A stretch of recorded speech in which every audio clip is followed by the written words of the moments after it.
কোনো রকম প্ল্যান ছাড়া আমি আর আমার শাশুড়ি মা আর আমার ছেলে টুক করে একদিন সন্ধ্যাবেলা বেরিয়ে পড়লাম ইসকনের উদ্দেশ্যে।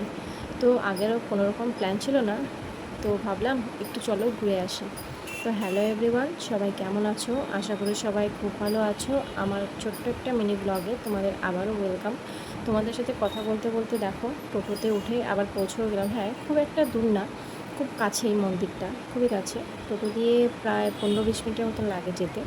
তো দেখো এটা ছিল মন্দিরের বাইরেটা, আর ভেতরটা দেখো ঠিক ছিল এরকম। আমার ছেলে ওর ঠাম্মিকে দেখাচ্ছে, দেখো এটা ওটা এটা, মানে ওর ঠাম্মি ওকে আর কি দেখাবে, উল্টো আমার ছেলে ওর ঠাম্মিকে দেখাচ্ছে। আর দেখো এই জায়গাটাতে কি সুন্দর করে সাজিয়েছে, তাই না? জন্মাষ্টমী উপলক্ষে বেশ ভালো লাগছে। এই জায়গাটাতে সাজিয়েছে, সবার ফটো উঠবে, ফটো টটো সবাই উঠবে, এর জন্য মানে খুব সুন্দর, খুব সুন্দর করে সাজিয়েছে। যাই হোক, জন্মাষ্টমীর দিনগুলোতে আসতে পারিনি, একটু ব্যস্ত ছিলাম। তো তাই কি হয়েছে, এসেছি তো পরের দিন। ভগবানের কাছে আসতে গেলে কখনো দিন লাগে না, যখনই মন চায় তখনই চলে আসা যায়।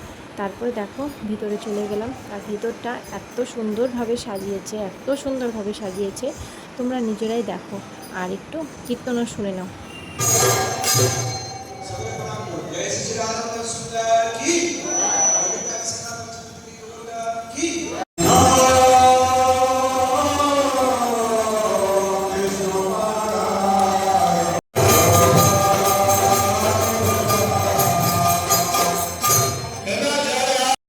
খুব ভালো লাগলো, একদম মন প্রাণ সবই শান্তি হয়ে গেল। তারপর আমরা বাইরে চলে এলাম, অনেকটা টাইম হয়ে গেছিলো, আবার বাড়িতেও ফিরতে হবে। বাড়িতে ফিরে আমার ছেলের রান্নাও করতে হবে। তো দেখো এখন বাড়ি চলে যাচ্ছি। তো বন্ধুরা, আজকের মতন আমার ছোট্ট মোটো মিনি ব্লগটা এতটুকুই।